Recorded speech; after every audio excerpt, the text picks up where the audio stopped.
the best academy. Hi everyone, welcome to Harish academy. ఈరోజు current అఫైర్స్లో భాగంగా each and every టాపిక్ని మనము డీటెయిల్గా డిస్కస్ చేసుకుందాం. ఇవాళ మన ఫస్ట్ టాపిక్ ఈ క్యాబినెట్ యాప్. ఇండియాలో పరిపాలనలో ఎలక్ట్రానిక్ సేవలను తీసుకురావాలి, పేపర్ని యూజ్ చేయకోకుండా ఇండియాలో చట్టసభల్లో కావచ్చు లేదంటే వివిధ రాష్ట్రాలు నిర్వహించే క్యాబినెట్ మీటింగ్స్ అన్నీ కూడా ఎలక్ట్రానిక్ పద్ధతిలో నిర్వహించాలి, ఎలక్ట్రానిక్ మోడ్లో డెసిషన్స్ తీసుకోవాలి అని చెప్పేసి national informatics centre, ministry of electronics and information technology మంత్రిత్వ శాఖ కింద నేషనల్ ఇన్ఫర్మాటిక్స్ సెంటర్ అని ఒకటి ఉంటుంది.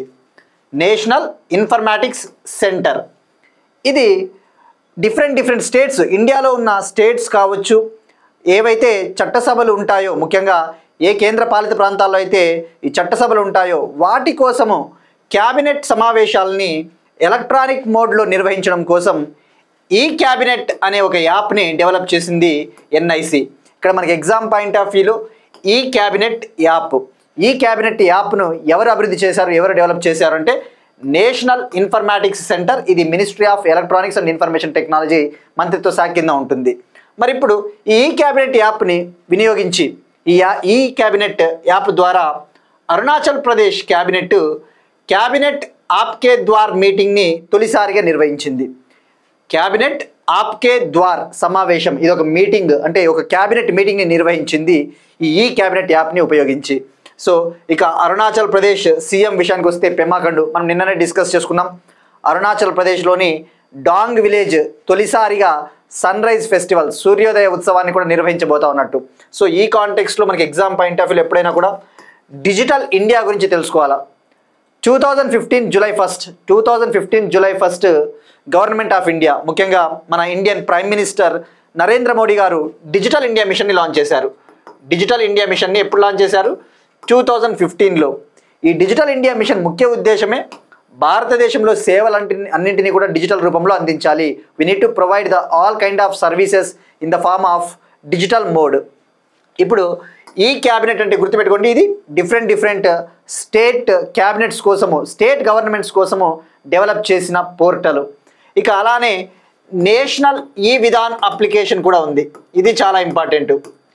ఇది ఈ క్యాబినెట్ యాప్ అనేది క్యాబినెట్ సమావేశాలని పేపర్ ఉపయోగించకుండా, పేపర్ యూజ్ చేయకోకుండా ఎలక్ట్రానిక్ మోడ్లో నిర్వహించడం కోసం. ఇక ఇండియాలో రాష్ట్రాలు మరియు చట్టసభలు, లెజిస్లేచర్స్ ఉన్న యూనియన్ టెరిటరీస్, కేంద్ర పాలిత ప్రాంతాలు తమ అసెంబ్లీ సమావేశాలని, తమ లెజిస్లేచర్ సమావేశాలని పేపర్ ఉపయోగించకుండా ఈ ఎలక్ట్రానిక్ మోడ్లోనే నిర్వహించేందుకు, ఎలక్ట్రానిక్ మోడ్లోనే కండక్ట్ చేయడం కోసము ministry of parliamentary affairs, parliamentary వ్యవహారాల మంత్రిత్వ శాఖ ఈ ఎన్ఐసి సహకారంతో, ఈ నేషనల్ ఇన్ఫర్మాటిక్స్ సెంటర్ సహకారంతో వన్ నేషన్ వన్ అప్లికేషన్లో భాగంగా, వన్ నేషన్ వన్ అప్లికేషన్ అంటే ఒక దేశము ఒకే అప్లికేషన్లో భాగంగా ఈ నేషనల్ ఈ విధాన్ అప్లికేషన్ని డెవలప్ చేయడం జరిగింది. సో ఇది చట్టసభలకైతే నేషనల్ ఈ విధాన్ అప్లికేషను, క్యాబినెట్ సమావేశాలకైతే ఈ క్యాబినెట్ యాప్.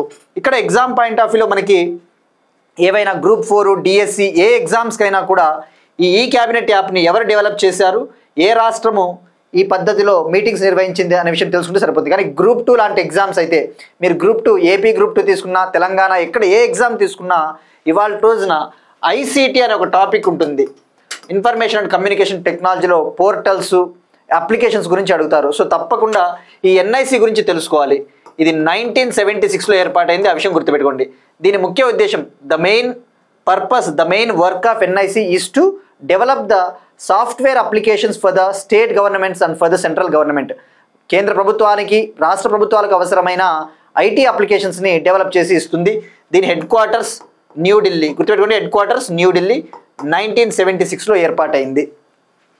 ఇక నేషనల్ ఈ విధాన్ అప్లికేషన్లో మార్చ్ 2025లో ఢిల్లీ లెజిస్లేచర్, కేంద్ర పాలిత ప్రాంతమైన ఢిల్లీ ఈ నేషనల్ ఈ విధాన్ అప్లికేషన్లో జాయిన్ అయిన 28వ లెజిస్లేచర్గా రికార్డు సృష్టించింది. గుర్తుపెట్టుకోండి, ఈ నేషనల్ ఈ విధాన్ అప్లికేషన్లో భాగంగా మార్చ్ 2025 నాటికి ఏది 28వ లెజిస్లేచర్గా జాయిన్ అయింది అంటే ఢిల్లీ. సో దీన్ని డెవలప్ చేసింది మినిస్ట్రీ ఆఫ్ పార్లమెంటరీ అఫైర్స్. ఇక డిజిటల్ ఇండియా విషయానికి వస్తే డేట్ గుర్తుపెట్టుకోవాలి, July 1, 2015. Next one international relations సంబంధించి India Israel relations. Israel finance minister ఇండియాకు వచ్చారు. ఇండియా పర్యటనలో భాగంగా, ఇండియా విజిట్లో భాగంగా ఒక ఇన్వెస్ట్మెంట్ అగ్రిమెంట్ని, ఒక పెట్టుబడుల ఒప్పందాన్ని ఇరు దేశాలు కూడా కుదుర్చుకున్నాయి. Both countries signed an agreement called bilateral investment agreement. ఇరు దేశాలు కూడా బైలేటరల్ ఇన్వెస్ట్మెంట్ అగ్రిమెంట్ అంటే ఇది ద్వైపాక్షిక పెట్టుబడుల ఒప్పందం అని చెప్పవచ్చు. దీని ముఖ్య ఉద్దేశము రెండు దేశాల్లో కూడా బోత్ కంట్రీస్లో పెట్టుబడుల్ని, ముఖ్యంగా ఫారిన్ డైరెక్ట్ ఇన్వెస్ట్మెంట్స్, విదేశీ ప్రత్యక్ష పెట్టుబడులు కావచ్చు, ఫారిన్ పోర్ట్ఫోలియో ఇన్వెస్ట్మెంట్స్ అని ఉంటాయి, అవి చెప్తాను డీటెయిల్డ్గా. వాటిని బోత్ కంట్రీస్లో పెంపొందించాలి, ఇంక్రీజ్ చేయాలి అని చెప్పేసి ఇరు దేశాలు ఈ ఒప్పందం కుదుర్చుకున్నాయి. మరి ఇక్కడ ఒక సిగ్నిఫికెన్స్ ఉంది. ఇక్కడ ఇజ్రాయెల్ చూస్తే అమెరికా మన పైన 50% టారిఫ్స్ వేసింది.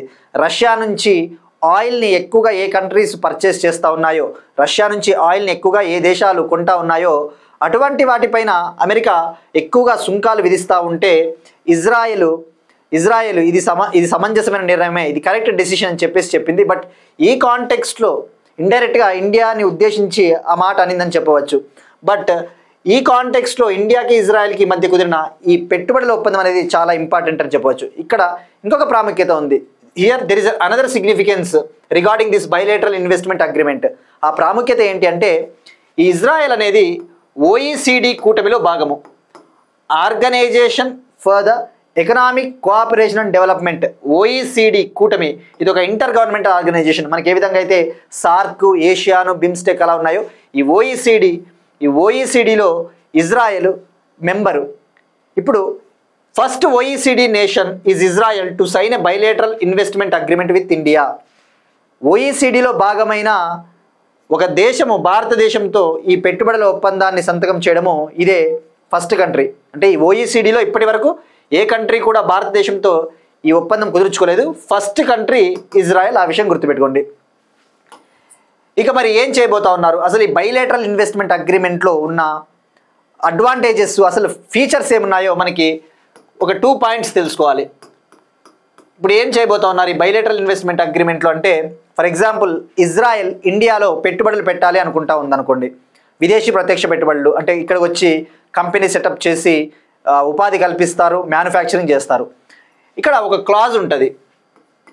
ఒక క్లాజ్ ఏంటంటే లోకల్ రెమెడీస్ ఎగ్జాషన్ క్లాజ్ అని చెప్పేసి, లోకల్ జనరల్గా ఏ రెండు దేశాల మధ్య అయినా ఒక పెట్టుబడుల ఒప్పందం కుదిరినప్పుడు జనరల్గా ఒక నిబంధన, ఒక క్లాజ్ ఉంటుంది.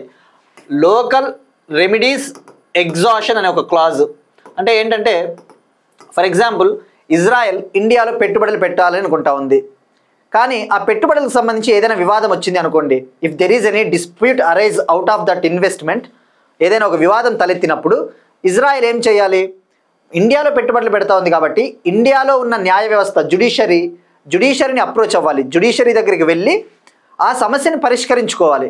అప్పటికీ భారతదేశ న్యాయ వ్యవస్థ ద్వారా ఆ సమస్య పరిష్కారం కాకపోతే అప్పుడు వాళ్ళు ఇంటర్నేషనల్ ఆర్బిట్రేషన్కి వెళ్ళాలి. ఇంటర్నేషనల్ ఆర్బిట్రేషన్ అంటే అంతర్జాతీయ న్యాయస్థానం తరహా లాంటిది. ఈ పెట్టుబడుల వివాదాలను పరిష్కరించడానికి అంతర్జాతీయ స్థాయిలో ఒక ఆర్బిట్రేషన్ సెంటర్ ఉంటుంది భారతదేశంలో. అంటే అది ఇండియాకు కూడా వర్తిస్తుంది. ఫర్ ఎగ్జాంపుల్ ఇండియా ఇజ్రాయెల్లో పెట్టుబడులు పెట్టాలనుకుంటా ఉంది, అక్కడ ఏదైనా వివాదం వచ్చింది అనుకోండి, డిస్ప్యూట్, అక్కడ ఇజ్రాయెల్లో ఉన్న జ్యుడిషియరీ ద్వారా ఫస్ట్ ఆ డిస్ప్యూట్ని సెటిల్ చేసుకోవడానికి ట్రై చేయాలి. అప్పటికి ఆ డిస్ప్యూట్ సెటిల్ కాకపోతే ఇంటర్నేషనల్ ఆర్బిట్రేషన్కి వెళ్ళాలి. బట్ ఇక్కడ ఇజ్రాయెల్ కాంటెక్స్ట్లో తీసుకుంటే ఈ లోకల్ రెమెడీస్ ఎగ్జాషన్ నిబంధన కింద ఈ వివాదం తలెత్తినప్పుడు భారతదేశ న్యాయ వ్యవస్థ ద్వారా పరిష్కరించుకోవడానికి ట్రై చేయాలి. అప్పటికీ పరిష్కరించుకోకపోతే ఇంటర్నేషనల్ ఆర్బిట్రేషన్కి వెళ్ళాలి.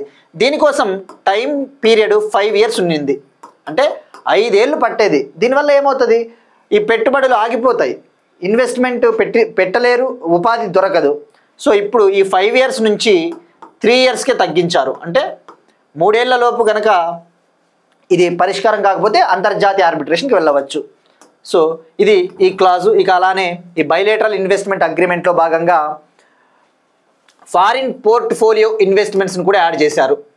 FDIసే కాకోకుండా, విదేశీ ప్రత్యక్ష పెట్టుబడులే కాకోకుండా foreign portfolio investments in the sense ఇప్పుడు ఒక దేశము investors, for example Israel investor ఉన్నాడు అనుకోండి, ఇండియాకు వచ్చి ఇండియాలోని స్టాక్ మార్కెట్లో బాండ్లు కావచ్చు, స్టాక్స్ కావచ్చు, అటువంటివి పర్చేస్ చేసి కొని ఇక్కడ ఇన్వెస్ట్ చేయవచ్చు. అది పోర్ట్ఫోలియో ఇన్వెస్ట్మెంట్స్ అంటారు. ప్రత్యక్ష పెట్టుబడులు అంటే ఇక్కడ వచ్చి కంపెనీ పెడితే అది ఎఫ్డిఐస్ అంటారు. సో ఇది bilateral investment agreement between India Israel. ఇక Israel prime minister Benjamin Netanyahu garu. So ఇక్కడ గుర్తుపెట్టుకోవాల్సింది, ఓఈసీడీలో భాగమైన ఒక దేశం భారతదేశంతో ఈ బిఐఏ ఒప్పందం చేసుకోవడము ఇదే తొలిసారి, అది Israel. Next one, India Bangladesh relations సంబంధించి.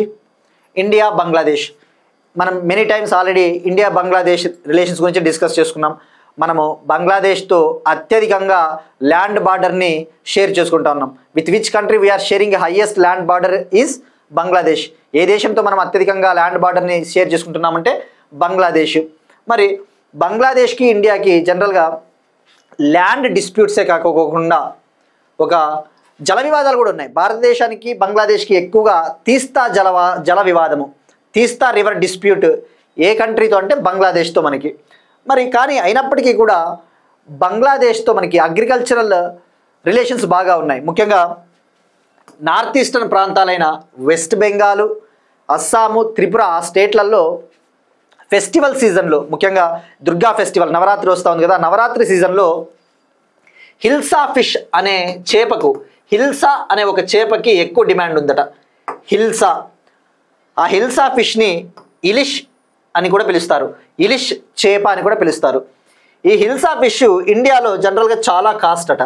ఈ ఫెస్టివల్ టైంలో వెస్ట్ బెంగాల్, అస్సాం, త్రిపురలో ఎక్కువగా దీన్ని కన్జ్యూమ్ చేస్తారు, ఎక్కువగా తింటారు. ఎందుకంటే ఆ బెంగాల్ ఆ ప్రాంతాలు దీన్ని చేపని వెజిటేరియన్ ఫుడ్గానే భావిస్తారు, శాకాహారంగానే భావిస్తారు. మరి ఇప్పుడు ఈ దుర్గా పూజ సందర్భంగా బంగ్లాదేశ్లో ప్రస్తుతం ఉన్న ఇంటరిమ్ గవర్నమెంట్ మధ్యంతర ప్రభుత్వం అంటారు కదా, మొహమ్మద్ యూనస్ గారి ప్రభుత్వము ఇండియాకు 1200 టన్స్ హిల్సా ఫిష్ని ఎక్స్పోర్ట్ చేయనున్నట్టు ప్రకటించారు. 1200 టన్నుల హిల్సా చేపలను భారతదేశానికి ఎగుమతి చేయనున్నట్టు ప్రకటించారు. ఇవి ఇండియాలో చాలా కాస్ట్. ఇప్పుడు బంగ్లాదేశ్ నుంచి మనం దిగుమతి చేసుకుంటున్నాం కాబట్టి రేట్ కొద్దిగా తగ్గుతుందట. జనరల్ రేట్ కంటే కూడా రేట్ తక్కువ అట. కేజీ 1100 రూపీస్, 1100 రూపీస్ కేజీ అట, 1100 రూపీస్. అయితే 2024లో 3000 టన్స్ ఎక్స్పోర్ట్ చేసింది బంగ్లాదేశ్. ఇప్పుడు కొద్దిగా తక్కువనే చెప్పాలి, 1200 టన్స్. సో ఇక్కడ గుర్తుపెట్టుకోవాల్సింది, హిల్సా ఫిష్ ఏ స్టేట్ నుంచి, ఏ కంట్రీ నుంచి మనం ఇంపోర్ట్ చేసుకుంటున్నామంటే బంగ్లాదేశ్.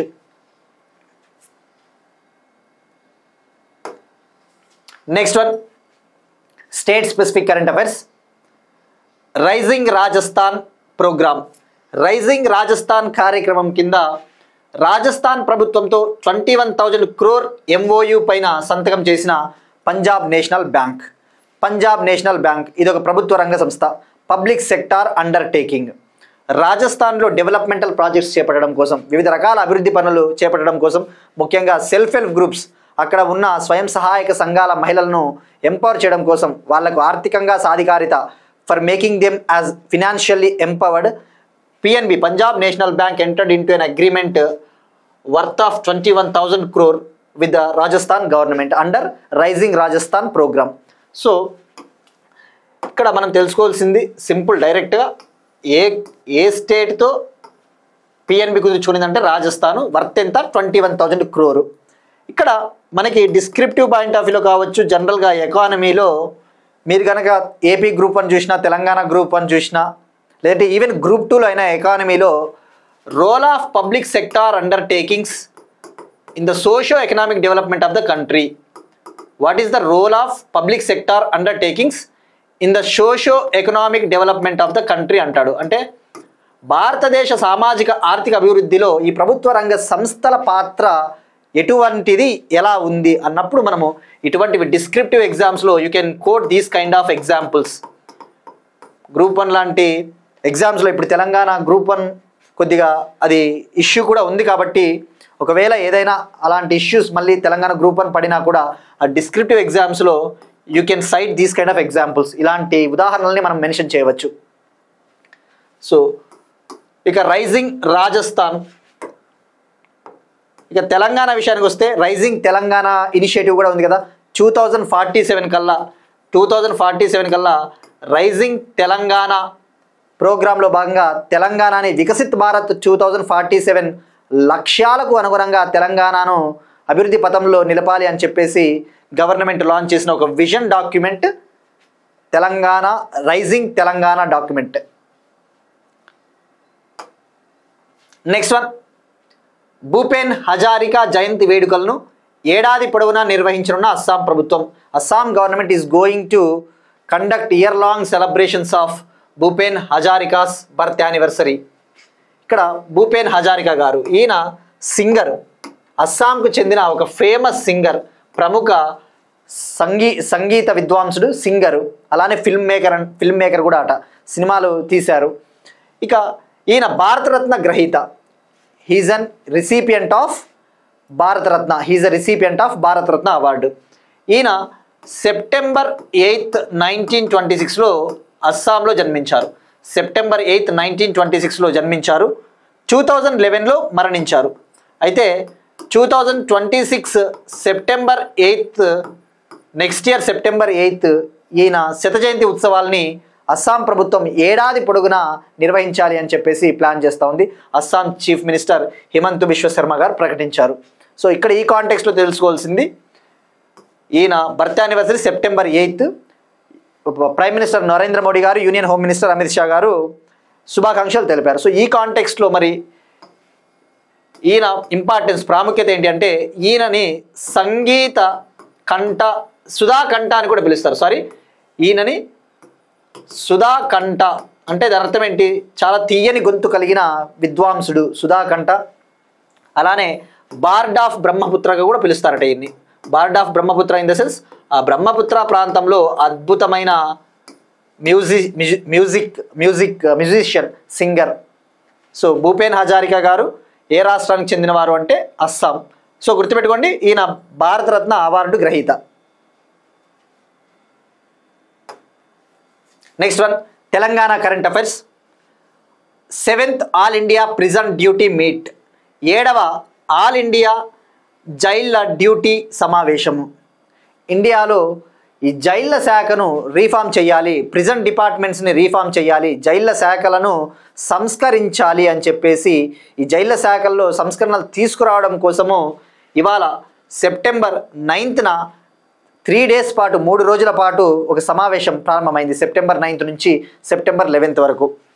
మరి ఈ సమావేశం ఎక్కడ జరుగుతూ ఉందంటే హైదరాబాద్లోని తెలంగాణ పోలీస్ అకాడమీ, హైదరాబాద్లోని తెలంగాణ పోలీస్ అకాడమీలో దీన్ని తెలంగాణ గవర్నర్ జిష్ణుదేవ శర్మ గారు ప్రారంభించారు. సో ఇక్కడ ఈ కాంటెక్స్ట్లో మనకి డైరెక్ట్గా ఇక్కడ పాయింట్, 2 పాయింట్లు. ఎన్నవ all India prison duty meet అంటే 7th ఎక్కడ జరుగుతూ ఉంది అంటే హైదరాబాద్, తెలంగాణ. దీని ముఖ్య ఉద్దేశము జైళ్ళ శాఖలో సంస్కరణలు తీసుకురావాలి. దీనికోసము 21 స్టేట్స్, ఇందులో 21 రాష్ట్రాలు, 3 కేంద్ర పాలిత ప్రాంతాలకు చెందిన జైల్ ఆఫీసర్స్, జైళ్ళ శాఖల అధికారులు పాల్గొంటూ ఉన్నారు. సో ఇక్కడ ఈ 3 పాయింట్లు మనకి ఎగ్జామ్ పాయింట్ ఆఫ్ లో దీస్ 3 పాయింట్స్ ఎనఫ్.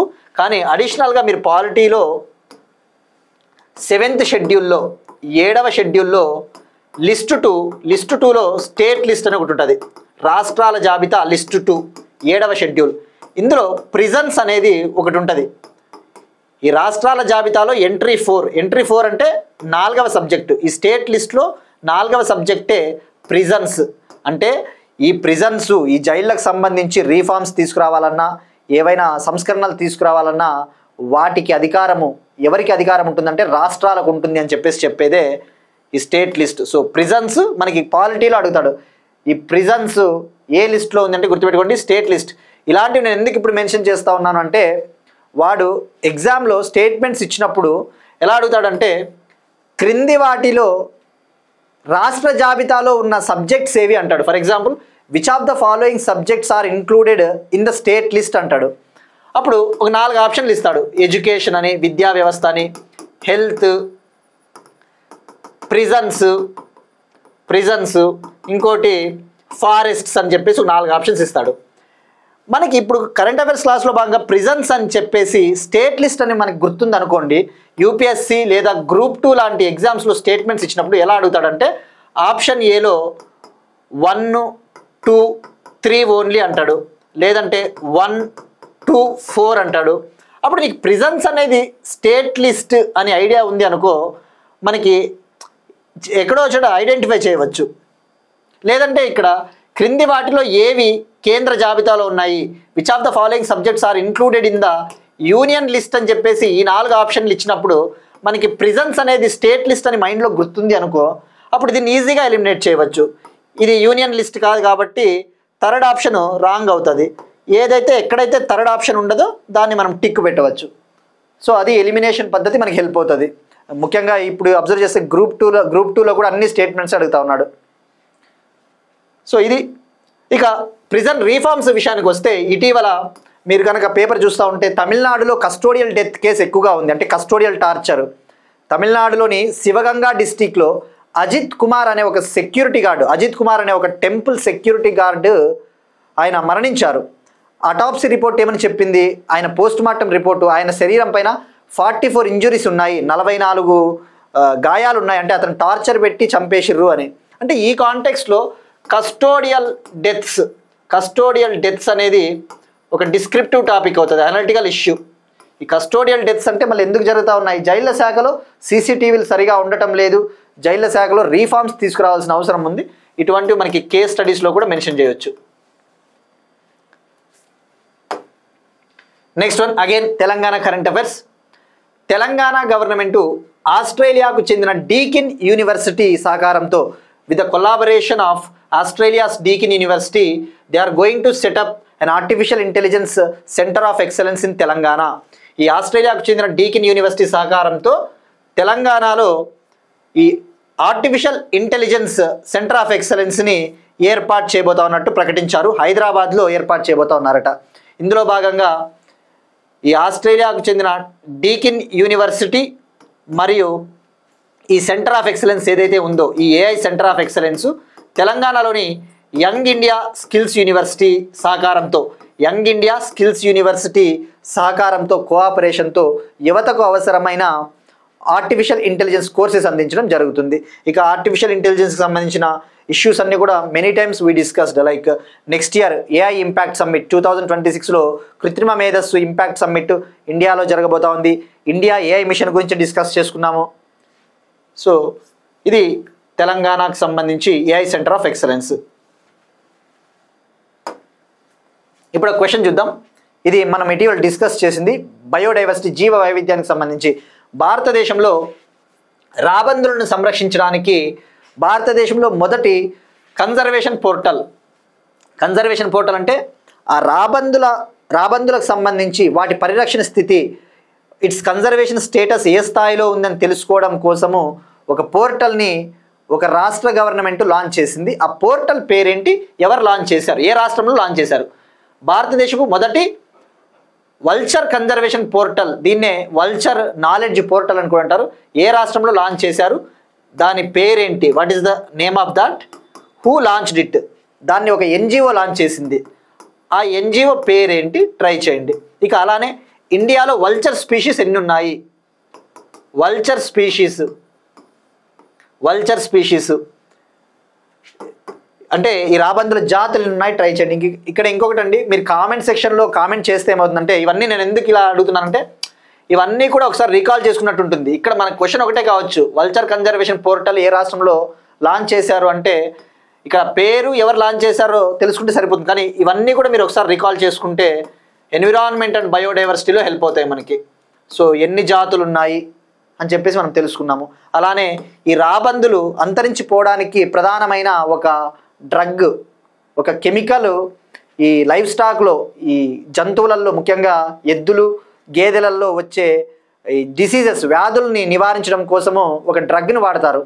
బట్ ఆ జంతువులు మరణించినప్పుడు ఆ జంతువుల్ని ఈ రాబందులు ఎప్పుడైతే తింటాయో ఆ డ్రగ్ ఆ రాబందుల బాడీలోకి వెళ్తాయి, కిడ్నీ ఫెయిల్యూర్ అవుతుంది. సో ఆ డ్రగ్ పేరేంటి అది కూడా ట్రై చేయండి. సో ఆన్సర్ చేయడానికి అయితే ట్రై చేయండి, మీకు రివిజన్ అయినట్టు ఉంటుంది.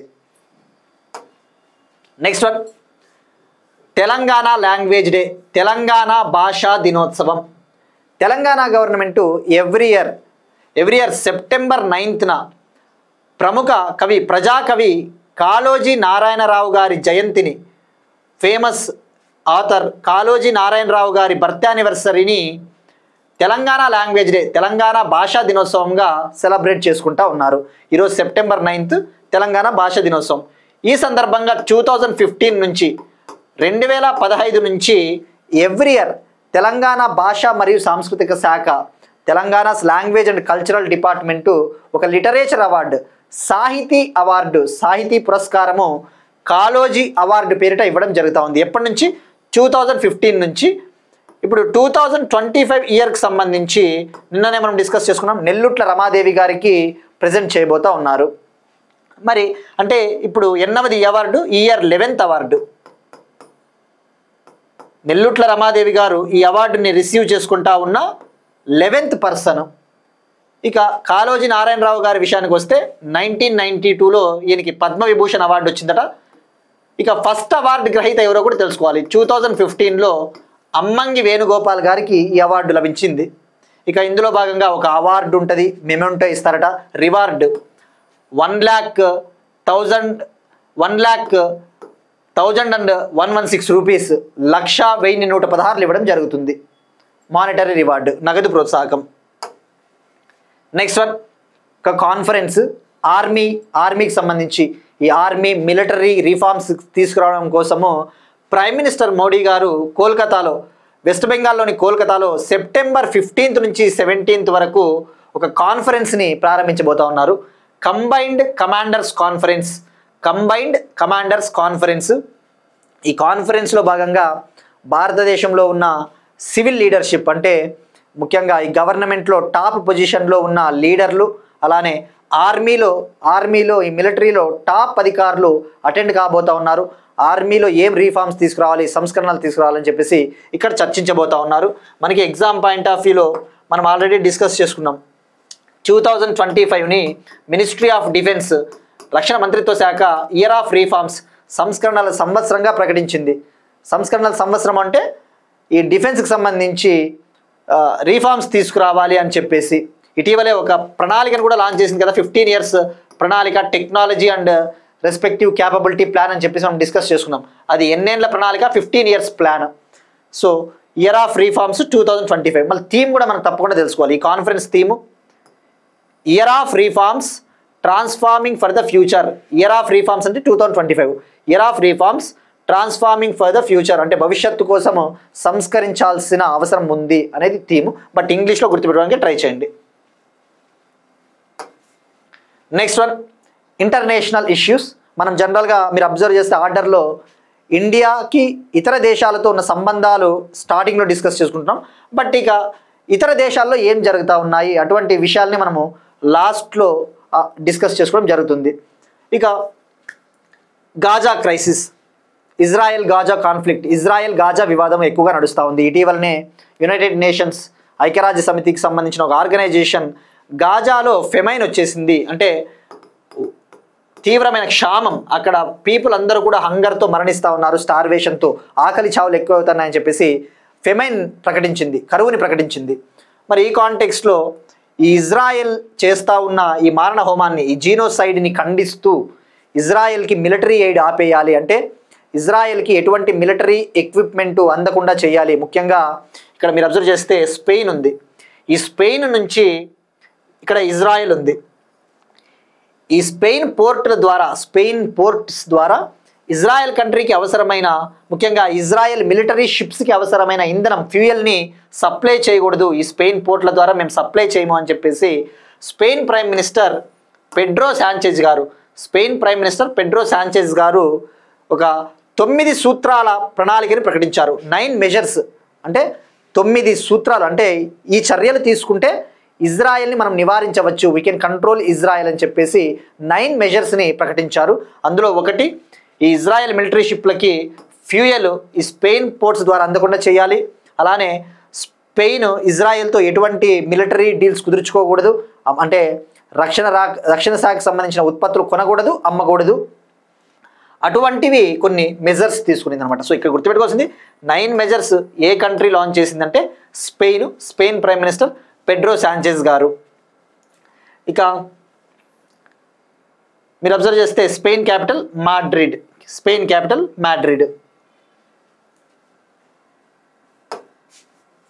Next one again international relations సంబంధించి ఫ్రాన్స్లో గవర్నమెంట్ నడుపుతా ఉన్న ప్రైమ్ మినిస్టర్ ఫ్రాంకోయిస్ బెయిరు గారిని అక్కడ పార్లమెంటు తొలగించింది కాన్ఫిడెన్స్ మోషన్ ద్వారా, విశ్వాస తీర్మానం ద్వారా ఫ్రాన్స్ ప్రైమ్ మినిస్టర్ ఫ్రాంకోయిస్ బెయిరో గారిని తొలగించడం జరిగింది. దీనికి కారణము ఫ్రాన్స్ ఆల్రెడీ డెప్ట్లో ఎక్కువగా ఉందట, అప్పుల్లో ఉంది. సో ఈయన ఏం చేశాడు, ఫ్రాన్స్ ప్రైమ్ మినిస్టర్ ఫ్రాంకోయిస్ బెయిరో గారు ఆస్టరిటీ బడ్జెట్ని ప్రవేశపెట్టారు. Austerity budget in the sense అప్పులు ఎక్కువైపోతూ ఉన్నాయి కాబట్టి ప్రభుత్వ వ్యయంలో కోత పెట్టాలి, అప్పులు ఎక్కువైతే ఉన్నాయి కాబట్టి ఈ గవర్నమెంట్ ఏదైతే ఖర్చు పెడతా ఉందో గవర్నమెంట్ స్పెండింగ్ని తగ్గించాలి, ఈ ప్రభుత్వ వ్యయాన్ని తగ్గించాలి అని చెప్పేసి ఆస్టరిటీ బడ్జెట్ని ప్రవేశపెడితే అది నచ్చలేదు అపోజిషన్ పార్టీస్కి. ఎప్పుడైతే గవర్నమెంట్ స్పెండింగ్ కనుక తగ్గించినామంటే ప్రభుత్వం ఖర్చు తగ్గిస్తే ఇన్వెస్ట్మెంట్లు, కంపెనీలు ఉపాధి కలగదు. ప్రజలకు ఉపాధి కల్పించాలి, లేదంటే ప్రజలకు జీవన ఉపాధిని మెరుగుపరచాలి అంటే తప్పకుండా ప్రభుత్వ వ్యయం ఉండాలి, క్యాపిటల్ స్పెండింగ్ ఉండాలి. ముఖ్యంగా క్యాపిటల్ ఎక్స్పెండిచర్ అంటారు దాన్నే. క్యాపిటల్ ఎక్స్పెండిచర్ అంటే roads, railways, transport infrastructure, energy infrastructure, అటువంటి వాటిపైన ఖర్చు ఎక్కువ పెట్టాలి, క్యాపిటల్ ఎక్స్పెండిచరు. రెవెన్యూ ఎక్స్పెండిచర్ని తగ్గించాలి. రెవెన్యూ ఎక్స్పెండిచర్ అంటే ఇక నిత్యావసరాలు కాకోకుండా ఊరికి అనవసరమైన పథకాలు అటువంటివి ఉంటాయి కదా, అటువంటివి తగ్గించాలి. అనవసరమైన వాటిపైన ఖర్చుని తగ్గించి అవసరమైన వాటిపైన ఖర్చుని పెంచాలి. బట్ ఇక్కడ ఈయన ఆస్టరిటీ బడ్జెట్ తీసుకొని వచ్చాడు, బట్ ఇందులో పూర్తి ప్రొవిజన్స్ ఎలా ఉన్నాయో తెలియదు. అంటే మరి క్యాపిటల్ ఎక్స్పెండిచర్ని తగ్గించాడా, రెవెన్యూ ఎక్స్పెండిచర్ని తగ్గించాడా అనేది మనకి వివరాలు ఇవ్వలేదు. బట్ ఏదేమైనా అందుకు వ్యయాన్ని తగ్గించాడు కాబట్టి అక్కడ తొలగించడం జరిగింది.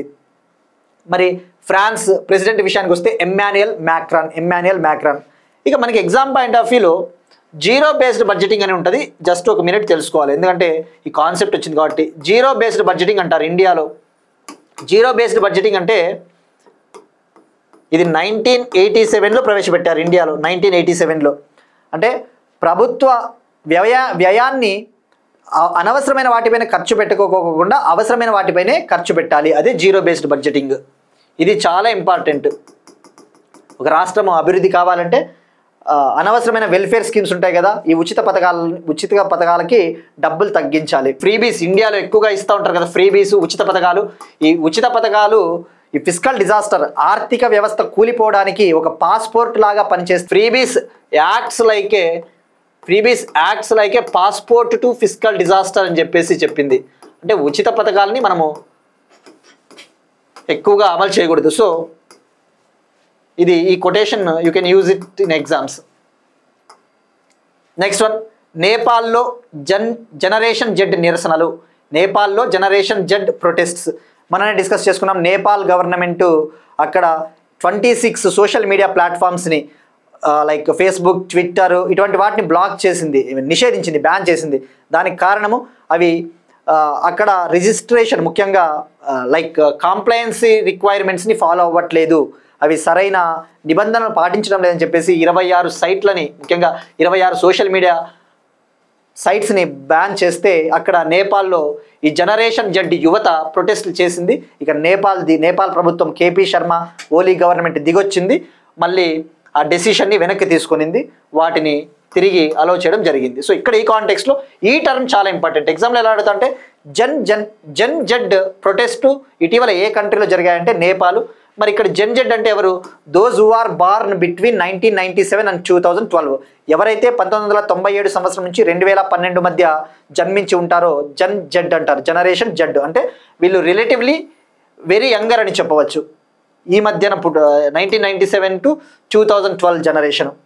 ఇక వరల్డ్ ఎకనామిక్ ఫోరం విషయానికి వస్తే ఇటీవల వరల్డ్ ఎకనామిక్ ఫోరం చెప్పింది 2025లో వర్క్ ఫోర్స్లో ఈ జనరేషన్ జెడ్ 27% ఉండబోతా ఉన్నారు. 27% of the work force in 2025 generation Z according to World Economic Forum. Next one, స్పోర్ట్స్కి సంబంధించి CAFA nations cup football Tajikistan కంట్రీలోని హిసోర్ సెంట్రల్ స్టేడియంలో జరుగుతూ ఉంది. ఇండియా బ్రాంజ్ మెడల్ గెలుపొందింది, కాంస్య పథకాన్ని గెలుపొందింది. ఒమన్ కంట్రీని ఓడించి బ్రాంజ్ మెడల్ అంటే థర్డ్ ప్లేస్లో నిలిచింది ఇండియా కాంస్య పథకాన్ని. బట్ ఇక్కడ ఒక ప్రాముఖ్యత ఉంది. For the first time India defeated Oman in India's football history అంట. భారతదేశ ఫుట్బాల్ చరిత్రలో తొలిసారిగా ఒమన్ కంట్రీని ఓడించడం జరిగింది. ఎక్కడ, ఏ టోర్నమెంట్లో అంటే CAFA నేషన్స్ కప్ ఫుట్బాల్. ఇక్కడ జరిగింది తజికిస్తాన్. ఇవి ఇవాళ కరెంట్ అఫైర్స్. మనం ఒకసారి క్విక్గా రీక్యాప్ చూద్దాం.